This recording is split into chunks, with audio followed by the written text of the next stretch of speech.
sa bungad, maliit ang kalsada. Ba't yan doon, no? Ang ganda ng kalsada.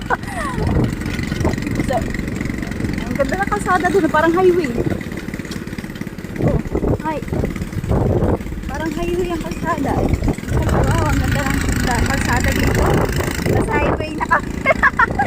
Ang kulit tayo. Ang ganda.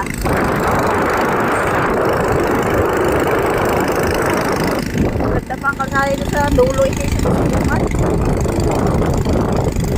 Maluwang pati, oh. Ay. Bakit yung daan karugtong papuntang ano? Papuntang nasabing karugtong ng papuntang aksidenta ng ito? Wala? Oo. Yeah, inaapan ang pagili. Dito siguro nag-aumpisa ng malaking kalsada papunta sa highway. Yan, nag-small na ulit yung daan. Utay-utay sila nagapakan. Napalaki. Napalitan pala yung kalsada.